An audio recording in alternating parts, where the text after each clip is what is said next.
Ассалаумағалейкум ва рахматуллахи ва баракатух, Айша. Уалейкум ассалам ва рахматуллахи ва баракатух. Бүгін мені керемет көркем сурет көрмесіне шақырып еді. Онда бүкіл әлемдік туындылар қойылады екен. Менде 2 билет бар. Менімен бірге жүріңізші. Үлкен рахмет сізге, Зәуре. Бірақ мен бара алмайтын болармын. Өйткені жұмыстан кейін маңызды шаруаларым бар еді. Айша, өтінемін, жүріңізші менімен. Сіздің басыңыз бос, еркін адамсыз ғой. Және әдеміліктен ләззат алып қайтасыз. Өкінішке орай бара алмаймын. Ренжімеңіз, Зәуре.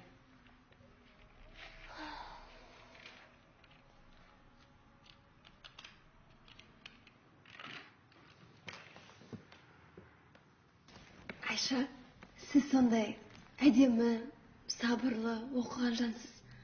Бірақ неге осы күнге дейін әлі тұрмыс құрмай жүрсіз?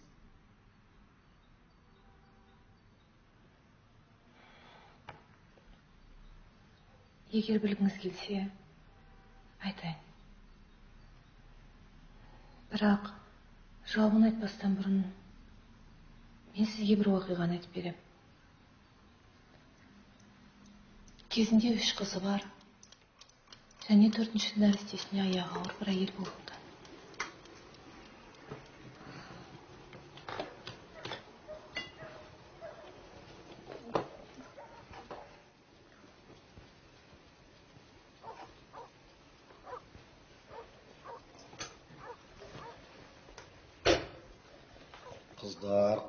Қыздар.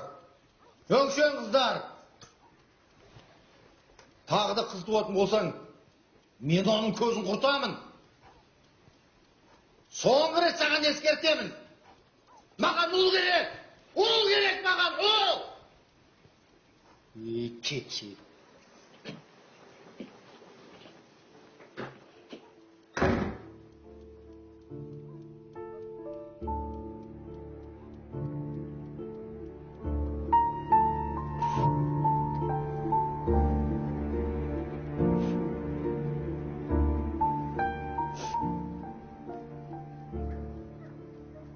Ол кісінің ұл баланы қатты күткендігі соншалық. Егер сен тағы да қыз босансаң, баладан құтылудың бар амалын жасаймын деп әйелін қорқытады. Адамның емес Алланың қалауымен дүниеге қыз бала келеді.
бір апта жалғасқан ұрыс жанжалдан кейін күйеуі нәрестені үйде қалдырамын деп шешеді.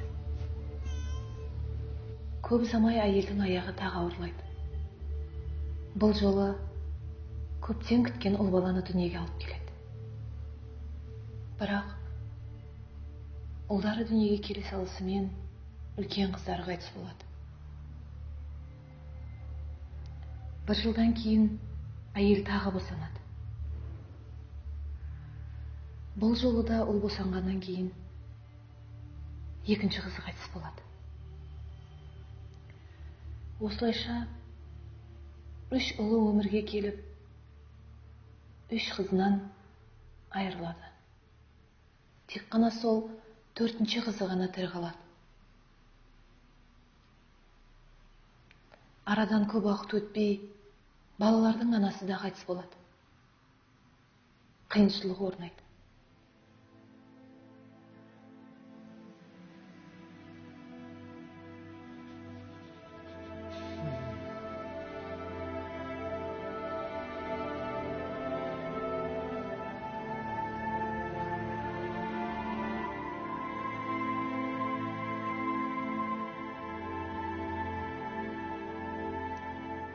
Тірі адам тіршілігін жасайды ғой. Сол 4-ші қызымен ұл балдары өсіп жетіледі. Сіз сол 4-ші қыздың кім екенін білесіз бе? Ол мен.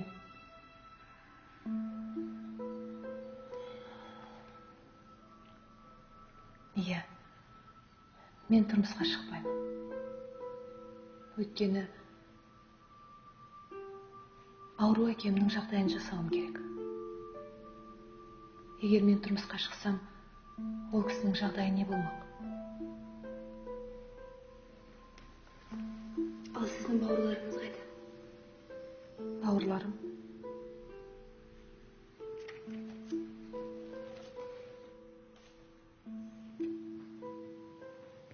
Бауырларым қазір үлкен азамат болған. Лауазымды қызметте жұмыс істейді. Уақыттары жоқ құсайды. Кейбіреуі әкемізге 1 айда келеді. Кейбіреуі 1 жылда келеді.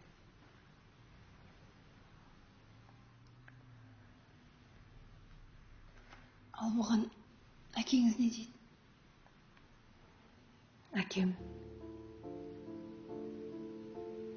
Әкем өткен өміріндегі істеген қателіктеріне өкінетін сияқты.